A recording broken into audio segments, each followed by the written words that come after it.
दिल्ली के नरेला इलाके में शराब माफियाओं द्वारा एक महिला को निर्वस्त्र कर बदसलूकी के मामले ने तूल पकड़ लिया है। सीएम केजरीवाल ने इस मामले में पीड़िता से अस्पताल में मुलाकात की है और दिल्ली पुलिस पर मिली भगत के गंभीर आरोप लगाए हैं। नरेला में रहने वाली 33 साल की एक महिला की भीड़ ने लोहे की रॉड से बुरी तरह पिटाई की और उसके कपड़े भी फाड़ दिए। महिला के साथ मार पिटाई का वीडियो भी सामने आया है, जिसमें कुछ महिलाएं पीड़िता के साथ मार पिटाई करती नजर आ रही हैं। मैंने सिर्फ यही कहा कि मैंने नशे के खिलाफ आवाज उठाई है, नशा बंद होना चाहिए।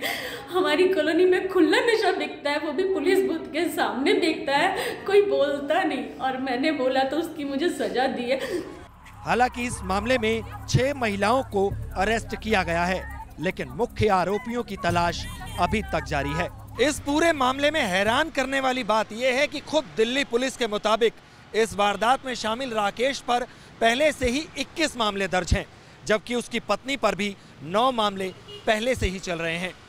बावजूद इसके अपराधी खुलेआम अपराधों को अंजाम दे रहे हैं। वीडियो जर्नलिस्ट नवीन चौहान के साथ सूरज अरोड़ा, न्यूज़ नेशन, दिल्ली। नवजात जुड़वा बच्चों को मृत बताने के मामले में दिल्ली सरकार ने शालीमार बाग के मैक्स हॉस्पिटल का लाइसेंस रद्द कर दिया है। ईडब्ल्यूएस के केस में भी, एडिशनल बेड्स के इशू में भी, वहाँ पर भी इनकी गलती पाई गई है, तो मैक्स शालीमार बाग हॉस्पिटल का दिल्ली सरकार लाइसेंस कैंसिल करती है। लगभग 5 दिन पहले शालीमार बाग के मैक्स अस्पताल ने नवजात बच्चों को जुड़वा बताकर उनकी बॉडी परिवार वालों को सौंप दिया था। इसके बाद मामले ने तूल पकड़ा और दिल्ली सरकार ने जांच के आदेश दे दिए। जांच की फाइनल रिपोर्ट में अस्पताल दोषी पाया गया। लाइसेंस रद्द करते हुए दिल्ली के स्वास्थ्य मंत्री ने साफ तौर पर कहा कि इस अस्पताल ने लापरवाहियों की सारी सीमाएं पार कर दी थी और इसलिए लाइसेंस रद्द करके एक मिसाल पेश की जा रही है ताकि फिर कोई प्राइवेट अस्पताल इस तरह से लापरवाही न बरते। वीडियो जर्नलिस्ट राकेश रावत के साथ रिजवान आरिफ, न्यूज़ नेशन, दिल्ली। सुरेंद्र कोहली और मोनिल सिंह पंदेर को गाजियाबाद की सीबीआई कोर्ट द्वारा 9वें मामले में rare of the rarest case करार देते हुए सजाए मौत की सजा सुनाई। आज क्वांटम ऑफ सेंटेंस पे हियरिंग हुई और सेंटेंस उसके बाद पास कर दिया गया और उसमें फांसी की सजा इन दोनों को दी गई है, सब्जेक्ट टू के रेफरेंसेस हाई कोर्ट से जब तक अप्रूव ना हो जाए तब तक वो फांसी की सजा नहीं दी जाएगी।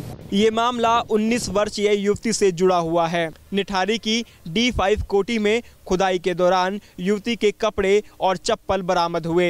मृतका के दांत से डीएनए लेकर मां के डीएनए से मिलाकर पहचान की गई। मुकदमे में कुल 347 दिन कार्रवाई चली। सीबीआई ने 38 गवाह पेश किए, जबकि बचाव पक्ष ने महज 1 गवाह मोनिंदर सिंह पंदेर की कंपनी के प्रबंधक विशाल वर्मा को पेश किया। तो इस फैसले को लेकर आप हाईकोर्ट जाएंगे? तो मैं इसमें हाईकोर्ट जाऊंगा। अब कुल 7 मामले लंबित हैं, जिन पर सुनवाई के बाद फैसला आना बाकी है। जर्नलिस्ट राजकुमार के साथ हिमांशु शर्मा, न्यूज़ नेशन, गाजियाबाद। मध्य प्रदेश से एक दर्दनाक घटना सामने आई है, जहां एक नाबालिग के साथ पहले तो दुष्कर्म की घटना को अंजाम दिया गया और इसके बाद वो अपनी आप बीती किसी को ना सुना पाए, इसके लिए उसको आग के हवाले भी कर दिया गया।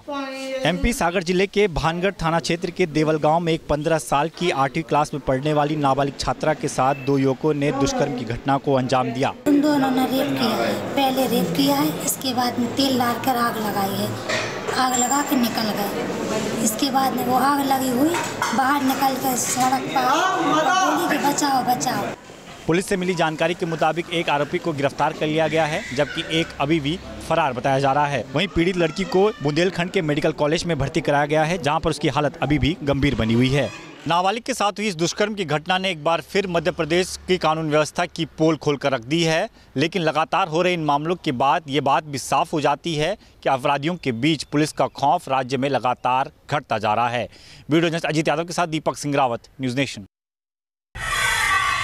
खुफिया एजेंसियों ने अलर्ट जारी करके कहा है कि आतंकी इजरायली नागरिकों को देश में निशाना बना सकते हैं।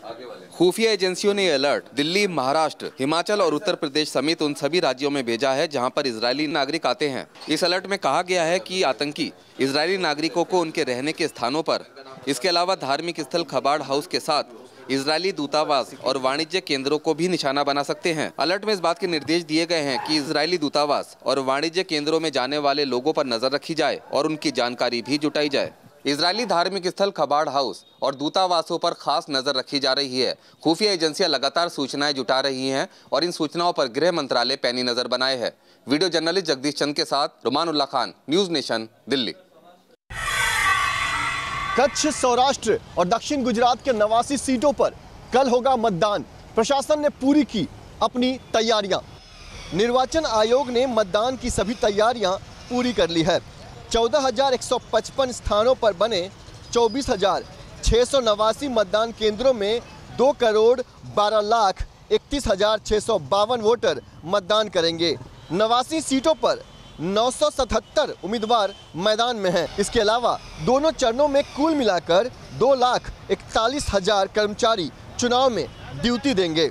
ईवीएम पर लगातार उठ रहे सवालों को देखते हुए इस बार पूरे गुजरात चुनाव में ईवीएम के साथ पूरी तरह से वीवीपैट का इस्तेमाल भी किया जा रहा है।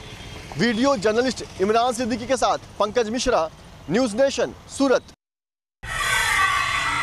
गुजरात चुनाव से ठीक पहले कांग्रेस नेता मणिशंकर अय्यर द्वारा प्रधानमंत्री नरेंद्र मोदी को लेकर दिया गया बयान कांग्रेस को पड़ सकता है महंगा।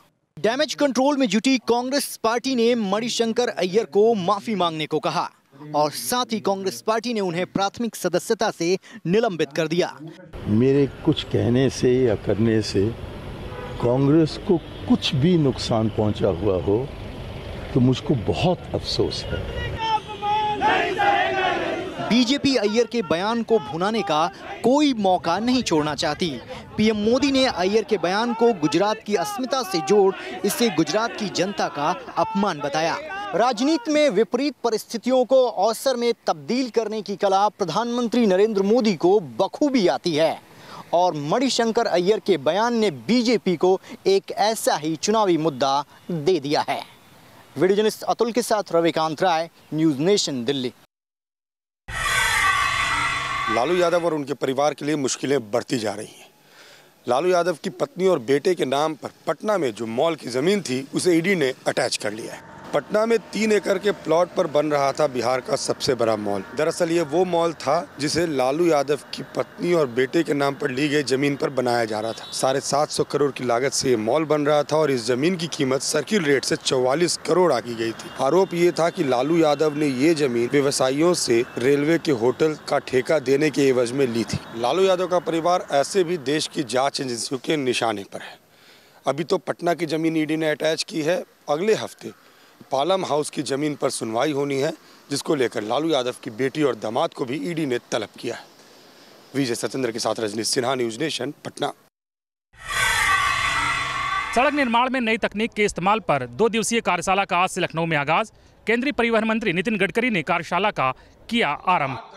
भारत की सड़कें भी गुणवत्ता के मामले में कैसे विदेशी सड़कों का मुकाबला कर सकें, इसके लिए सड़कों के निर्माण में नई तकनीक के इस्तेमाल पर एक बड़ी कार्यशाला का आयोजन किया गया है। कई राज्यों के पीडब्ल्यूडी मंत्रियों के साथ ही देश की तमाम आईआईटीज के एक्सपर्ट भी कार्यशाला में हिस्सा ले रहे हैं। इंग्लैंड, नीदरलैंड, जर्मनी के सड़क निर्माण से जुड़े एक्सपर्ट भी भारतीय विशेषज्ञों से अपने अनुभव साझा करेंगे। नितिन गडकरी ने कहा कि नई तकनीक से जो सड़कें बनेंगी वो 15 साल तक चलेंगी। इसके साथ ही गडकरी ने ऐलान किया कि केंद्र यूपी को सड़क निर्माण के लिए 2 लाख करोड़ तक की सहायता देने को भी तैयार है। केंद्रीय मंत्री नितिन गडकरी ने कहा कि देश में अभी रोजाना 24 किलोमीटर सड़कें बन रही हैं और अगले साल से देश में 40 किलोमीटर सड़कें रोज बनेंगी।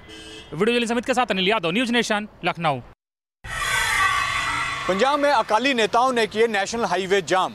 अकाली वर्करों के साथ हो रही धक्केशाही को लेकर किए नेशनल हाईवे जाम। सुखबीर बादल ने चुनावी हिंसा के दौरान वर्करों पर दर्ज केस को रद्द करवाने और 4 जगह जहां अकाली दल को नगर निगम चुनावों में नामांकन दाखिल नहीं करने देने पर चुनाव प्रक्रिया रोकने के खिलाफ वीरवार को अमृतसर हरिके हाईवे के साथ करीब पूरे पंजाब में नेशनल हाईवे को जाम कर दिया गया है।